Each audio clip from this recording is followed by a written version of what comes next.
My name is Rachel, and currently, I reside in an annex of my in-laws' house with my husband, Stefan. While Stefan lives in the main house with his parents, I am the sole occupant of the annex. Originally, this annex was a small structure built by Stefan's grandfather as a personal project to create a private space. Over time, it has been converted into a living space approximately the size of a room, thanks to my efforts. Initially, Stefan and I lived in a regular apartment for about 3 years after our marriage. However, his parents, who greatly adore him, suddenly expressed their desire to live with Stefan. In response, Stefan, as the dutiful son, declared that he also wanted to be with his parents. Witnessing their emotional reaction, including tears and embraces, I found myself taken aback by the heartfelt scene. Stefan and I first crossed paths at work, where he was my direct subordinate when he joined the company midway through his career.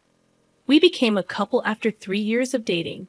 Throughout that dating period, he resided at his parents' house. It appears that this prolonged stay fostered a sense of homesickness in both Stefan and his parents. Stefan, who had been pampered at home, seemed to have never been involved in any household chores. After our marriage, when I suggested sharing housework, he appeared reluctant, stating that he had never done any housework before. The problematic aspect was that, despite my intention to divide the chores between us, Stefan seemed to have never considered participating in household tasks himself. I sensed a pattern in all of this. Whenever I attempted to involve him in household chores, Stefan would feign interest for a brief moment, grow disinterested, and eventually say, "This isn't for me. You're better at this, Rachel. You should keep doing it." Both of us were employed, and given my higher position at work, I felt a greater need to share the household responsibilities. However, encouraging him to help often proved to be more time-consuming than handling everything myself.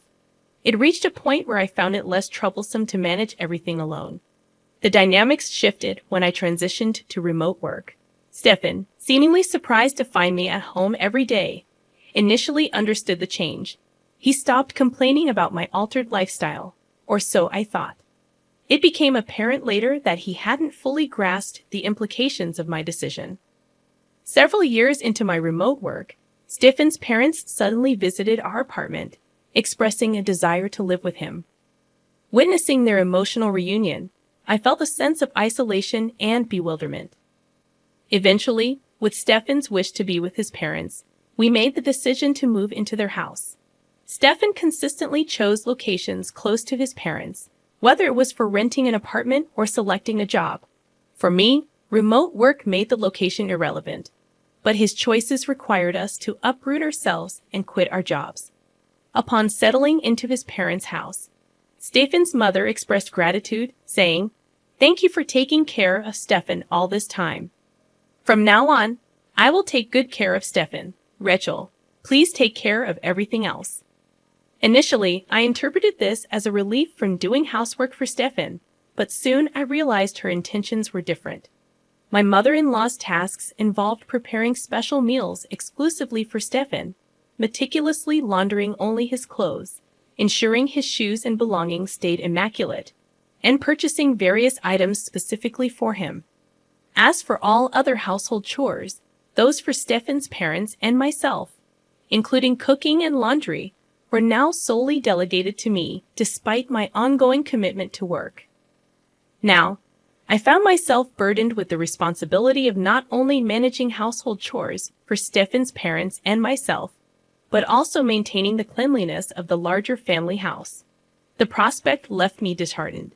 Despite my efforts, this cohabitation seemed to bring happiness only to Stefan and his parents, with no apparent benefits for me. In fact, it felt like my burdens had increased. During one cleaning session, my father-in-law approached me with a request. He looked apologetic as he explained, "Rachel, I have a favor to ask. Could you contribute some money?" Confused, I inquired further. He elaborated, expressing his difficulty in asking Stefan to contribute to household expenses for both of us. Apparently, Stefan had worked hard, and it felt challenging to request financial contributions from him. Stefan and I had previously agreed to share expenses like apartment rent and other living costs. However, Stefan often tried to get me to pay for various items during our shopping trips, including unnecessary ingredients, alcohol, clothes, and accessories. When I resisted, he would act like a child denied a toy, calling me stingy. Despite these financial disagreements, I found comfort in the fact that, apart from these issues, Stefan didn't interfere much with my everyday life. This sense of comfort changed when we started living together, as Stefan's mother began to disrupt my routine. Unlike Stefan, she relentlessly interrupted my work at home, insisting I prioritize household chores. She would barge into my room, pulling on my clothes, making it impossible for me to focus on my work. Frustrated, I discussed the matter with Stefan, anticipating him to take his mother's side. Surprisingly, Stefan listened and promised to talk to his mother.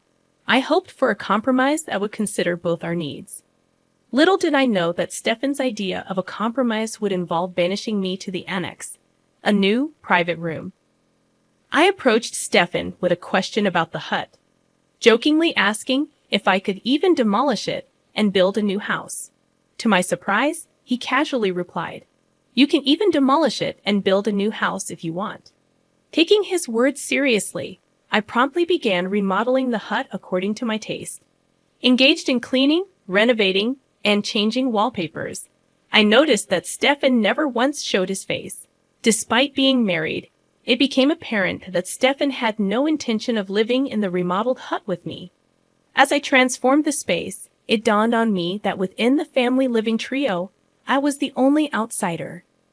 There were instances when I found myself alone at home, either when they went out to a barbecue restaurant or when I had to work overtime and missed out on shared meals. While these spirited plans were usually concocted by Stefan's mother, it seemed clear that she might have been the driving force behind my exclusion, perhaps hoping I would quickly leave her son. Despite this, Stefan had given me the freedom to do anything with the hut, and I took full advantage of it, engaging in DIY projects, installing new shelves, and personalizing the space. I made it my own. Interestingly, neither Stefan nor his parents ever visited the hut after I moved out.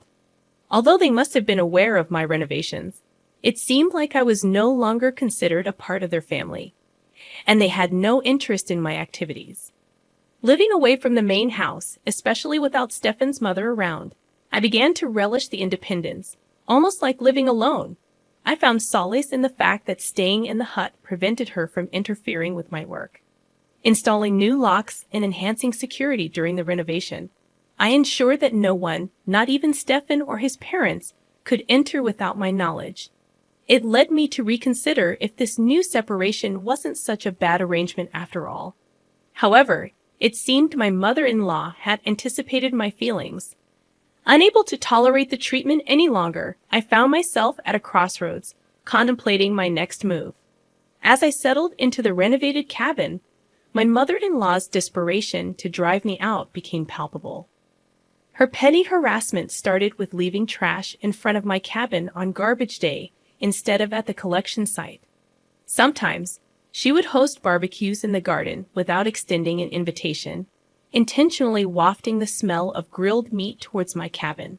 Despite her mild attempts, I couldn't help but smile at her futile efforts to push me away. Then, one day, she summoned me to the main house under the pretense of leftover meat and potatoes. Sensing there was more to it, I went along. Upon arrival, only she was present, and she placed a single piece of paper on the living room table, a divorce paper. It was clear that the real reason she called me was to present this document. If his mother instructed Stefan to submit it, he would do so without hesitation. All that remained was for me to agree, and Stefan and I could be divorced simply by submitting the paper to the city court. With a proud expression, his mother asserted, "Isn't it about time you gave up? There's no reason for you and Stefan to stay married anymore. Get out, you freeloading, unemployed woman." I was taken aback by her audacity, but her certainty in her plan only fueled my determination. Thrilled by the prospect of freedom, I eagerly asked to take the divorce paper, stating, "I'm going to the city court right now. Thank you so much." My mother-in-law, who had likely expected me to resist divorce, was left dumbfounded by my unexpected response. Having submitted the divorce paper at the city court, I wasted no time in packing my belongings. Feeling it was necessary to inform Stefan's mother about the divorce, I headed to the main house and informed her that the process had been successful. Regarding the cabin I renovated, I assured her that I would leave it as is, and she was free to demolish it or use it as she pleased. My positive attitude about leaving surprised even my mother-in-law, who, though seeming happy about my departure, wished me luck as I packed. On the day of my departure, Stefan and his father, seemingly realizing that I was truly leaving, expressed concern, asking, "Are you really going? What will we do without Rachel?" I smiled and thanked them for letting me use the cabin.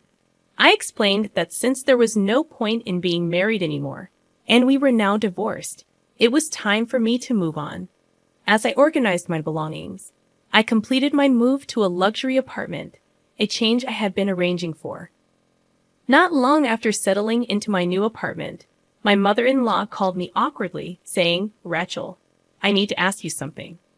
Cheerfully, I responded, "What's up? How's the cabin I'm using right now?" She then inquired about money, mentioning that Stefan had told her I was giving his father $33,000 a month.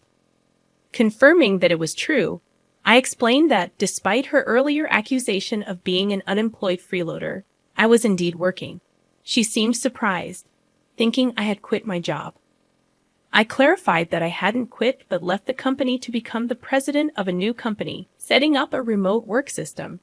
Her reaction was one of disbelief, and I sighed, realizing that even Stefan was unaware of my promotion.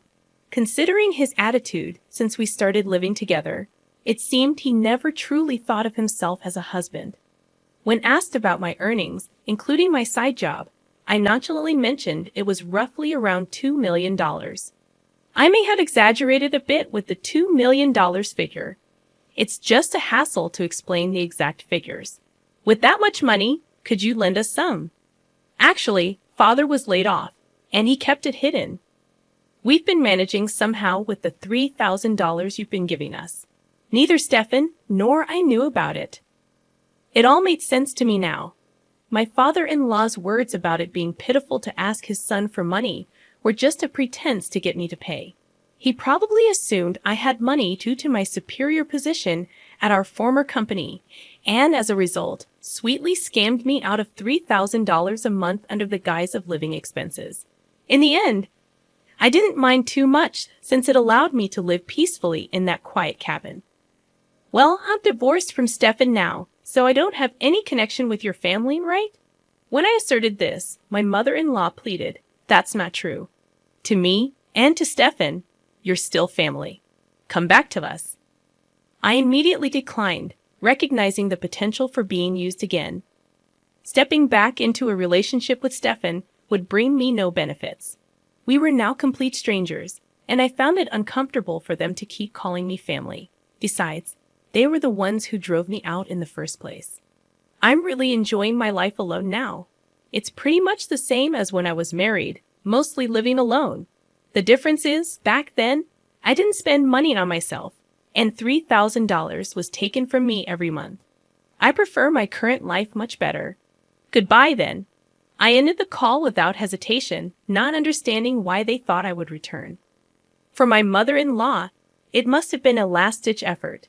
In fact, Stefan's salary wasn't that great, and he had a habit of saying, "I can't do it," and passing work to others.